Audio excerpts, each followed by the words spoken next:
एक मिनट, ये वाला एक इक्वेशन है ax square plus b x plus c equal to 0। इसके दो रूट्स होते थे अल्फा और बीटा। अल्फा प्लस बीटा हो जाता है माइनस बी बाय ए, और अल्फा इंटू बीटा हो जाता है सी बाय ए। ठीक है, ये क्लास 10 में पढ़ के रखा हुआ है। इसके बेसिस पे क्वेश्चन है, a body is throne with speed you, find the product of time when it will be at the same height. मतलब ये ऐसे बॉडी को है, ठीक है, हमने फेंका ऊपर में और ये ऐसे आएगा। इसकी स्पीड कितनी फेंकने की है, u है, और ये हाइट मान लो कभी हाइट h1 पे था, ठीक है, और ये ऐसे इसको समय लगा t1। अब ये बॉडी क्या होगा, ये ऐसे ही जाएगा, घूम करके आ जाएगा, ठीक है, और वापस से इसकी हाइट कितनी हो जाएगी, ग्राउंड से h1 हो जाएगी। अब यहां से यहां जाने में टाइम लगा t1, और यहां से यहां जाने में टाइम लगा t2। ठीक है, क्योंकि सेम हाइट देखो t1 और t2 पे सेम हाइट पे आ रही है बॉडी ग्राउंड से। हाइट तो ग्राउंड से नापते ना। तो बताओ t1 इंटू टी2 की वैल्यू क्या होगी, फटाफट ट्राई करो।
किसी का आंसर आया?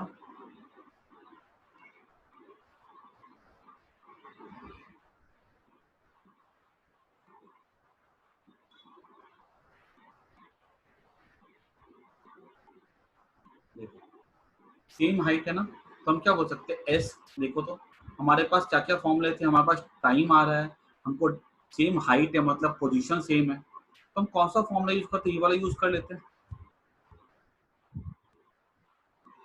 ठीक है, अब डिस्प्लेसमेंट सेम है, डिस्प्लेसमेंट कितना हो जाएगा, यहाँ पे h1 हो जाएगा ना। ठीक है, यहाँ मान लो डिस्प्लेसमेंट एक बाकी हम मान लेते हैं x मान लेते हैं।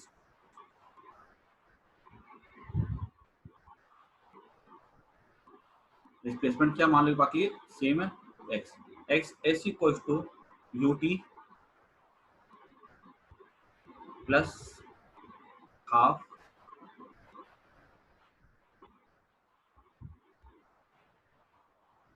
ए टी स्क्वायर। यू ऊपर है, ग्रेविटी नीचे लेते हैं,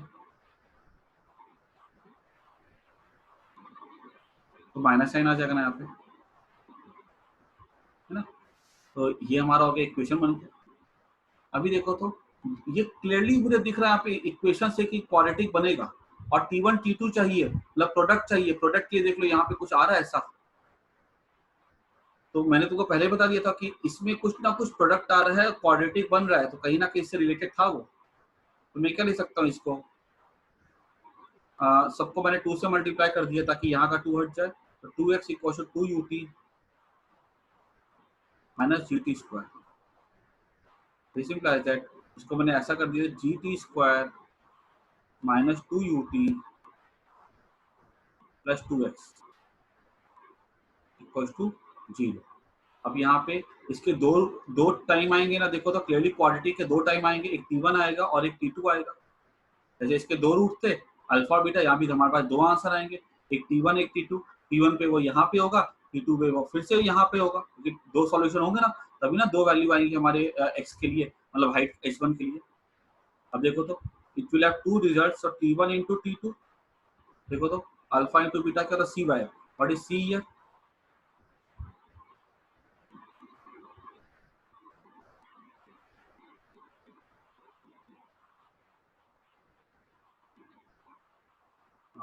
कांस्टेंट यहाँ पे क्या हो जाएगा,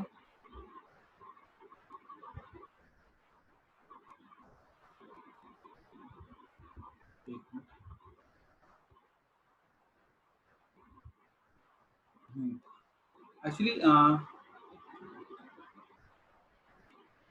पे पता है एक्चुअली मुझे लगता है ना कि यहाँ पे क्वेश्चन में ना T1 इंटू T2 नहीं होगा, यहाँ पे T1 प्लस T2 निकालने के लिए बोला जाएगा। ठीक है, फाइंड T1 प्लस T2। तो T1 प्लस T2 अगर मैं देखूँ ना तो वो कितना हो जाएगा, यहाँ पे वो हो जाएगा 2u बाय g हो जाएगा। यहाँ पे T1 प्लस T2 होगा बिकॉज x का क्वेश्चन में पता ही नहीं है हमको, तो x हम यहाँ पे नहीं, यहाँ पे क्वेश्चन प्रॉपर ऐसा होना चाहिए T1 प्लस T2 क्या होगा। Find the sum of time,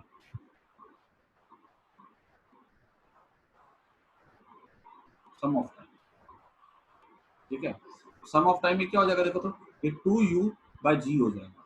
आया सबको समझ में।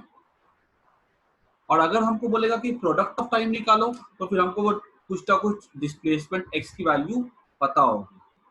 ठीक है, क्वेश्चन में गिवन रहेगा कि बताओ ये हाइट है तो दोबारा से इसी हाइट पे कब जाएगा, तो वो पता होगा। आई बात सबको समझ में, इस पे कोई दिक्कत नहीं किसी को समझने में। ठीक है,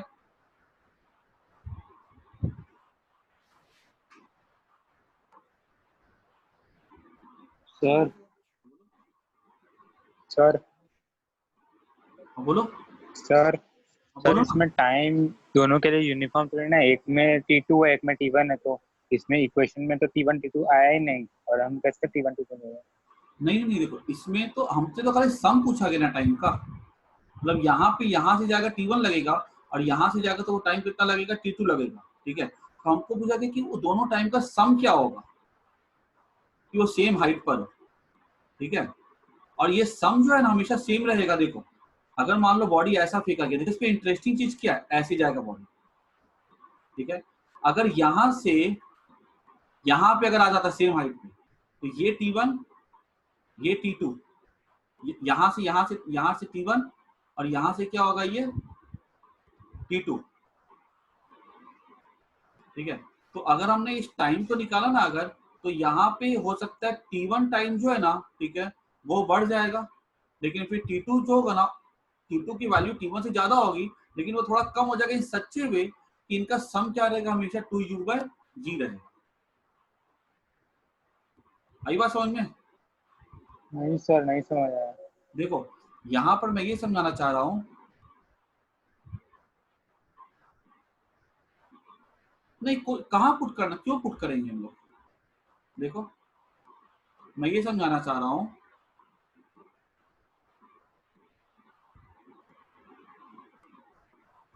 देखो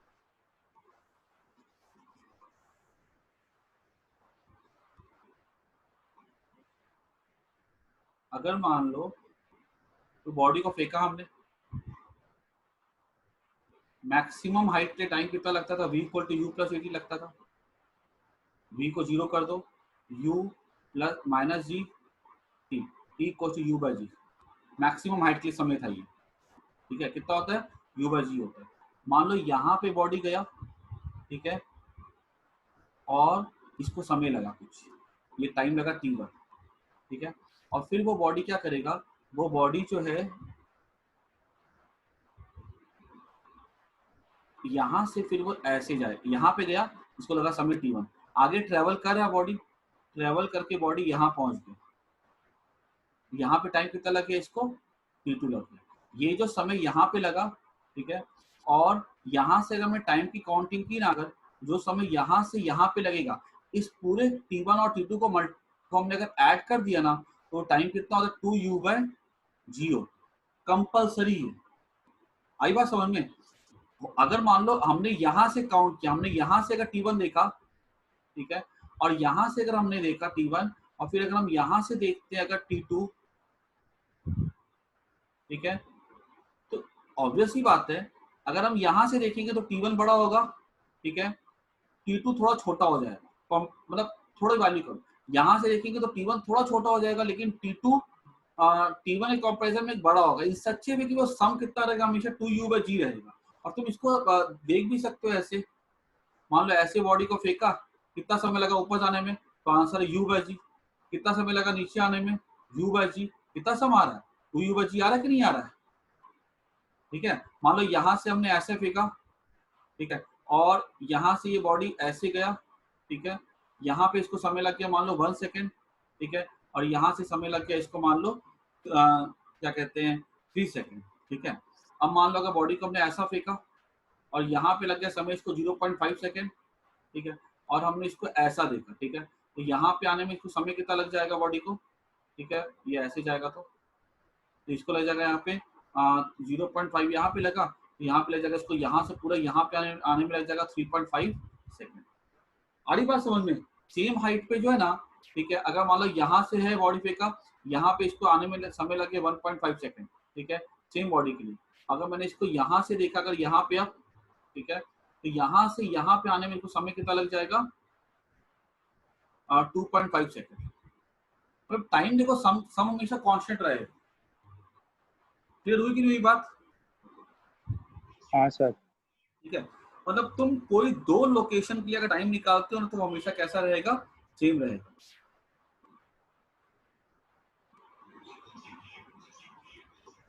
सबको क्लियर हो गया ना ये कंसेप्ट?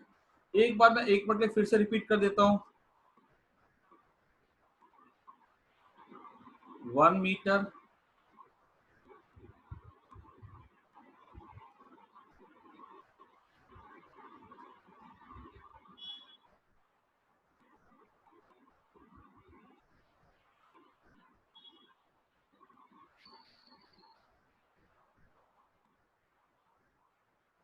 2 मीटर,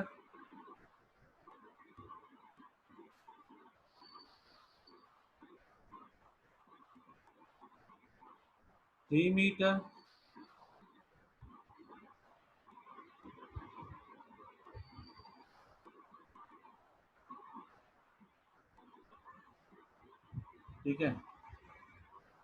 1 मीटर यहाँ पे है, और यहाँ से यहाँ जाने में टाइम लगता है उसको 1 सेकेंड। ठीक है, और यहाँ से यहाँ आने में इसको टाइम लगता है लेट्स से 4 सेकेंड। यहाँ से यहाँ आने में टाइम लगेगा 2 सेकेंड। ठीक है, तो बताओ यहाँ से यहाँ आने में टाइम कितना लगेगा। यहाँ से यहाँ जाने में टाइम लगता है उसको 3 सेकेंड। बताओ यहाँ से यहाँ जाने में टाइम किसको कितना लगेगा, बताओ जल्दी से।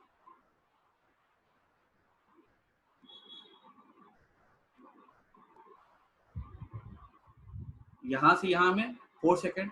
ठीक है, सम कितना हो गया 4 + 1 5। यहाँ पे कितना है 2 है, यहाँ पे सम कितना रहेगा 5 रहेगा, तो 3 सेकंड लगेगा। यहाँ पे सम कितना रहेगा, सम रहेगा कितना, यहाँ पे 5 सेकंड रहेगा, तो यहाँ पे 2 सेकंड लगेगा। आई कि नहीं, ये बात सबको समझ में? बताओ क्लियरली। अभी किसी को कोई दिक्कत जो मैं समझाना चाह रहा हूँ?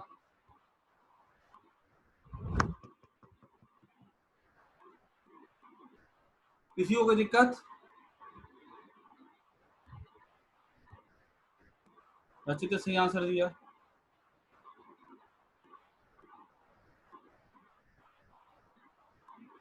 ठीक है, तो ये टाइम हमेशा कैसा रहता है, सम कैसा रहेगा, कांस्टेंट रहेगा। अब एक क्वेश्चन करो, लास्ट क्वेश्चन आज का। Body covers 45 meter during free fall in last second. Find the distance covered by body. ठीक है, हिंट है इसमें, यूज nth मेथड। मतलब जो हमने सीखा था ना, distance travelled in nth second, वो वाला यूज करके बताओ तो। कोई फॉर्मूला नहीं है, 5 मीटर रखो, 15 मीटर रखो, देखो लॉजिक से कितना आता है आंसर।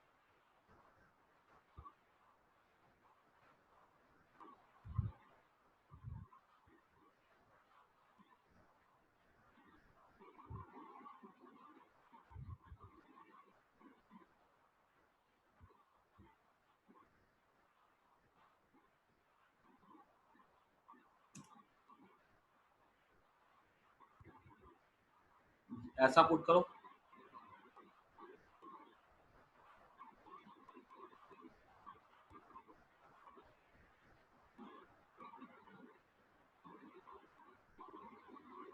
24.8 नहीं होगा। कहाँ जा रहे हो देखो, देखो ठीक है रची, तुम्हारा सही है समझ।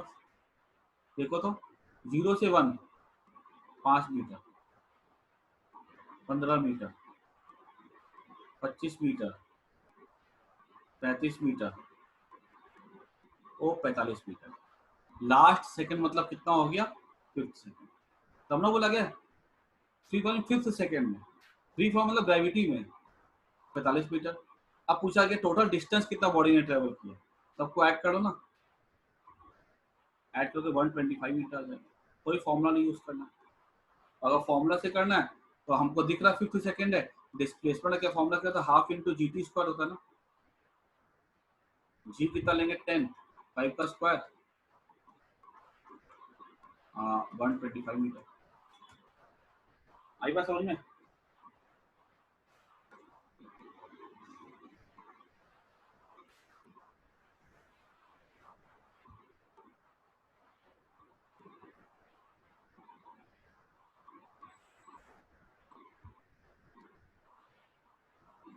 क्लियर इसको।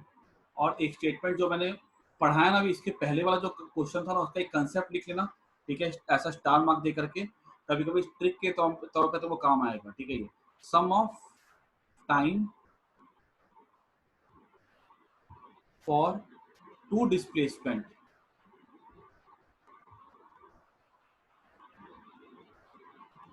in motion under gravity is always constant।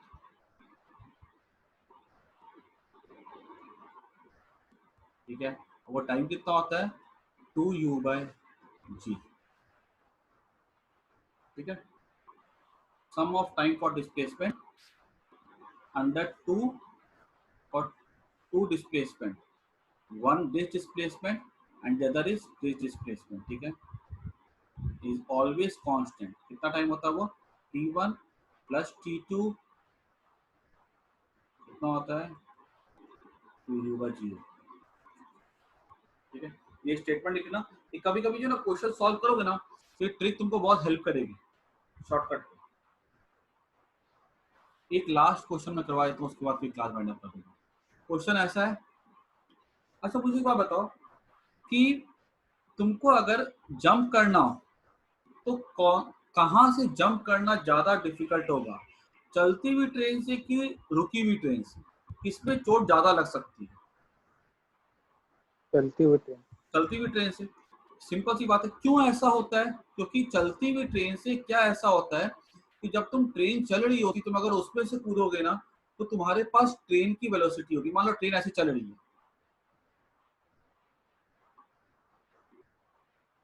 तुम कूदे यहाँ से, तुम्हारी वेलोसिटी ऐसी है।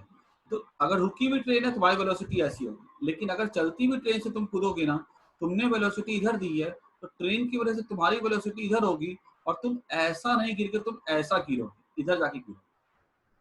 ठीक है, ट्रेन से तुम अगर कूदोगे ना, तो तुम्हारी वेलोसिटी तुम ऐसा कूदोगे, लेकिन ऐसी नहीं होगी, तुम्हारे पास कुछ एक्स्ट्रा वेलोसिटी भी होती है ट्रेन की वजह से, जिसकी वजह से तुम ऐसा गिरते हो। ठीक है, अच्छा अब एक बात बताओ, मेरे को सवाल जरा सोच के बताओ, सब कोई ध्यान से सोच के बताएगा।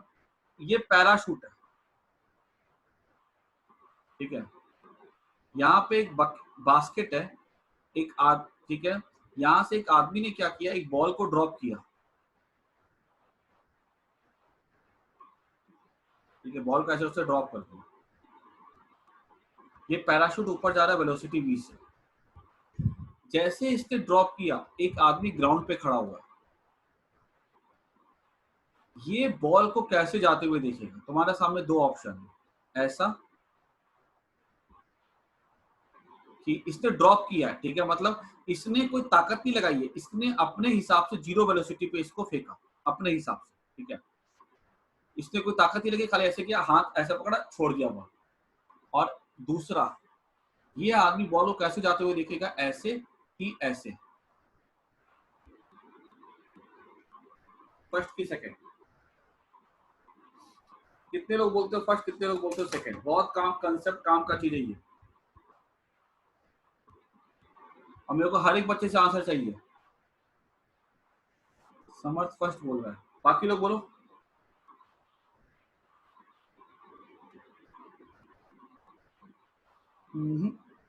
यार तुम लोग ट्रेन से कुछ सीखे नहीं हो। सोचो सोचो, बाकी लोग भी तो आंसर। नहीं, देव देव देव सही जा रहा है। नहीं, विंड छोड़ दो, विंड हटा दो, विंड नहीं।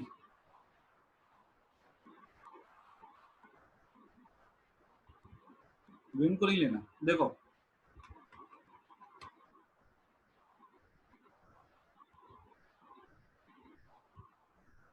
वेरी गुड रचित। वेलोसिटी होगी, हाँ तो बोलो सेकंड आएगा ना। देखो जब ये आदमी, हाँ जब सही बोले, जब ये आदमी बॉल को छोड़ेगा यहाँ से, तो क्या बॉल जैसे छोड़ेगा तो क्या बॉल की इनिशियल स्पीड 0 होगी कि इसकी इनिशियल स्पीड v होगी जो पैराशूट की स्पीड है? जितने लोग ने फर्स्ट आंसर दिया है वो मुझे बताओ जरा से इसका, कि इसकी जो स्पीड होगी क्या वो 0 होगी कि वो पैराशूट की स्पीड के इक्वल होगी? सब बोल रहे v। क्लियर हो रहा? हाँ सही बोले निश्चित, सबने सही बोला। स्पीड स्पीड 0 तो होगी, v होगी। जैसे इसने छोड़ा ना, पहले क्या होगा, इसकी स्पीड v होगी ऊपर की तरफ। जैसे ये पैराशूट से अलग हुआ ये बॉल पहले ऊपर जाएगा, ऊपर जाएगा, इसकी स्पीड क्या हो जाएगी 0 ग्रेविटी की वजह से, तब ये नीचे आएगा ना। आई बात समझ में? क्लियर हुआ कि नहीं हुआ सबको इतना? तो ये सेकंड ऑप्शन होगा इसका, ना कि फर्स्ट, बिकॉज इसने यू ली। यू लेके क्या होगा, ये इसकी स्पीड मिल गई। जो स्पीड मिलेगी तो क्या करेगा, ये थोड़ी वहां पे रुका रहेगा, स्पीड मिली है, ऊपर की तरफ स्पीड मिली है तो ऊपर जाएगा ना, ऊपर गया ऊपर गया ऊपर गया, और यहाँ पे एक समय पर ग्रेविटी इसको नीचे खींची थी, इसकी स्पीड 0 जाएगी, अब वापस अब नीचे गिरना स्टार्ट कर देगा। ये सबको समझ में आना चाहिए, ठीक है। अब यहाँ तक काफी आज के लिए। मैं नेक्स्ट क्लास में इस पे रिलेटेड एक क्वेश्चन कराऊंगा, ठीक है। मैं अभी एंड कर रहा हूँ, ठीक है। और तुम लोग ग्रेविटी वाले क्वेश्चंस करना स्टार्ट कर देना, ठीक है। काफी सारे मैंने उसके कंसेप्ट आज डिस्कस भी कर लिए हैं, तो आगे तुम लोग करना स्टार्ट कर देना, ठीक है। मैं अभी क्लास एंड कर रहा हूँ।